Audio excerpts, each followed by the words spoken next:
Paramashivoham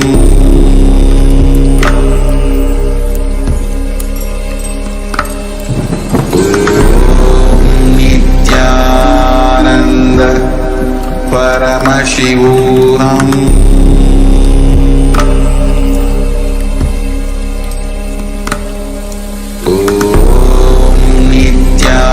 Nithyananda Paramashivoham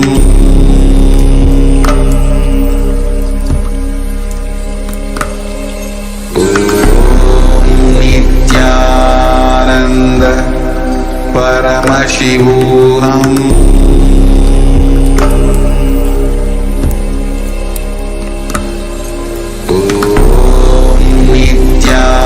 Nithyananda Paramashivoham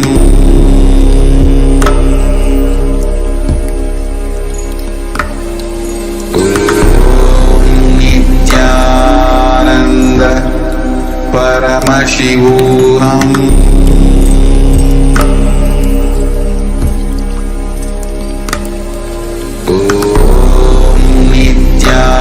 Nithyananda Paramashivoham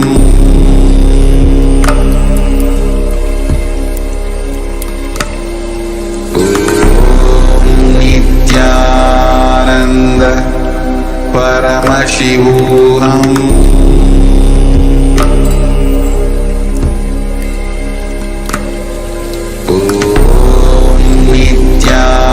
Nithyananda Paramashivoham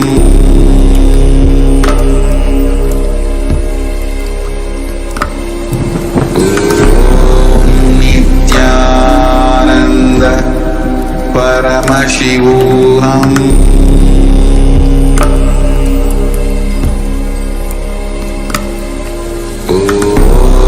Nithyananda Paramashivoham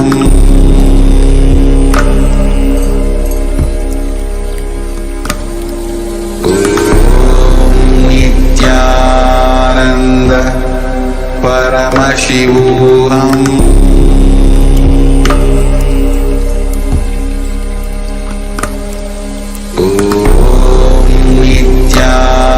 Nithyananda Paramashivoham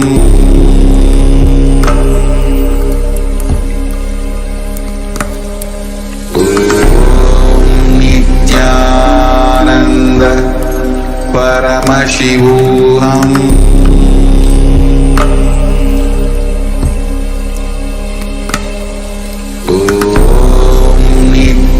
Nithyananda Paramashivoham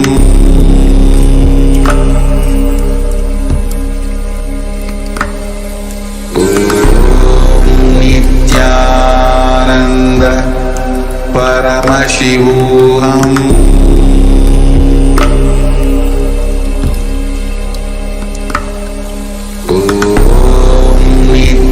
Nithyananda Paramashivoham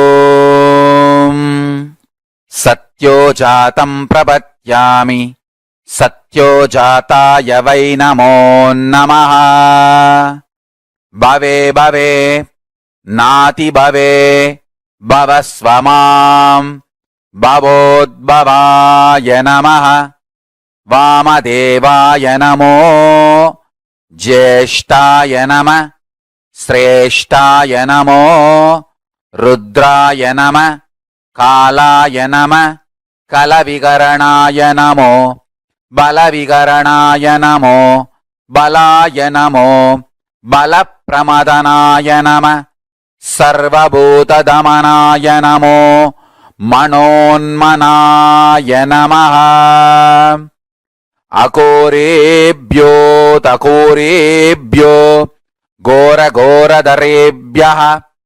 Sarvebhyo Sarva Sarvebhyo Namaste Astu Rudrarupebhyaha Tatpurushaya Vitmahe Mahadevaya Dhimahi Tanno Rudra Prachodayate ईशानः सर्वविद्यानाम् ईश्वरः सर्वभूतानां ब्रह्माधिपति ब्रह्मणोऽधिपतिर्ब्रह्मा शिवो मे अस्तु सदाशिवोम्.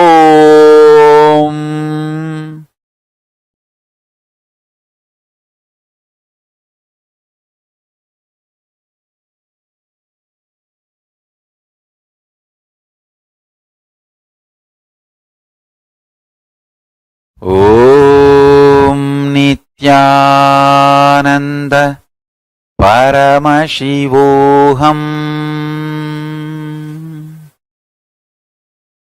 I bless you all to manifest Paramashiva. I'll continue in the further satsangs to explain each of the murtis, Sadashiva Murti, Tatpurusha Murti, Ishana Murti, Vamadeva Murti, Ahora Murti, and take you to the deeper levels of Paramashiva's experience. So now, don't miss the satsangs, next satsangs. That's one. Second, essence of today's satsang is universe is not obligated to make sense to us. Only we are supposed to be making sense to universe. And declare this to Paramashiva, your surrender and integrity.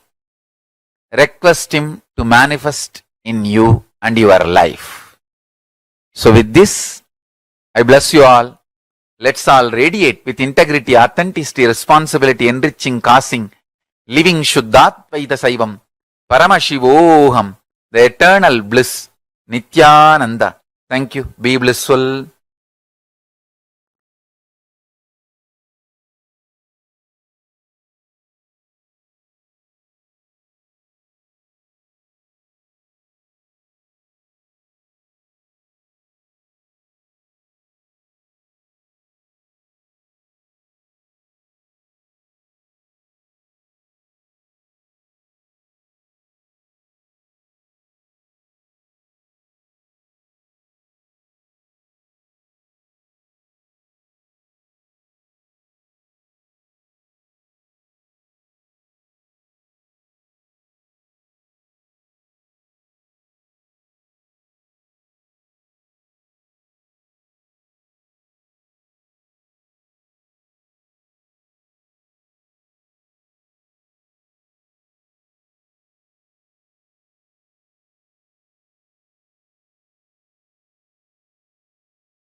Nithyananda, that was a very powerful technique, kriya that all of us were guided into by Swami to experience that space of Mahasadashiva, the 25 heads, visualize the 25 heads, 50 hands of Mahasadashiva, Paramashiva.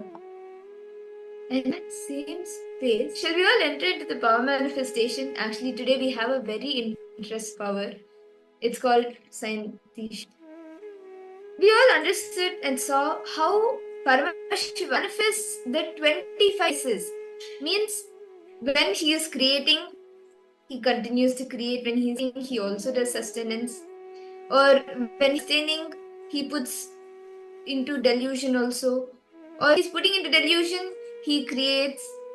All of these different actions, these different dimensions happen spontaneously, simultaneously, and synergetically in him, in Paramashiva. And the same thing, the same ability we also have. It is because each 25 faces are happening in us also. We are manifesting these aspects of Paramashiva as we are creating, we are sustaining, we are rejuvenating continuously, and we are putting ourselves into delusion and also liberating ourselves. And all of this is happening simultaneously, spontaneously, and synergetically. That is why even your senses, like just the way you can create when you're sustaining, or you can rejuvenate or creating, the same way, what you can see at the same time, you can also hear or you can taste. That ability is called Sankalpa. And that is the power that all of us will be managing today. So, what we will be doing is we will be projecting an image for all of you. With your eyes closed, you will be seeing what that is. But more than seeing, like you will have your closed, but you will try identifying what is being projected by manifesting the being able to taste it, or by being able to hear it, or by being able to it. Basically, you will see through ears, or you will hear your mouth, or you will feel through your eyes. You will be doing the different dimensions from another, like you will be doing the different phases from a different phase. How Paramashiva manifests the creation in the sustenance aspect, he manifests the liberation in the creation aspect. Just like that, in different aspects, you will be manifesting different functions. So, can I request all the participants to bring your IBAN and you can settle down, you can tell us. It's going to be a really beautiful power manifestation. So, request all participants, please get it and come. Okay. Ma Aghora Rupini Nithyananda, Ma Gabriel Harris, Ma Kylie Wong, Ma Sumati Shanmuganathan. I request all the participants, please come on camera. You're now going to be entering into a power manifestation. So, what you're going to be doing right now? So, we are going to be projecting a picture. Okay. So, now all the participants, all of you are going to be scanning and revealing the smell, the taste of it, the feel of it, sound, how does it look. So, all these things you're going to be seeing very beautifully. So, let's start. Okay. So, now we have a picture which has been projected. I request all participants now to please connect with Swamiji. Then say, start chanting the Mahavakya. Om Nithyananda Paramashivoham. Om Nithyananda Paramashivoham. Om Nithyananda Paramashivoham. Continue to chant the Mahavakya.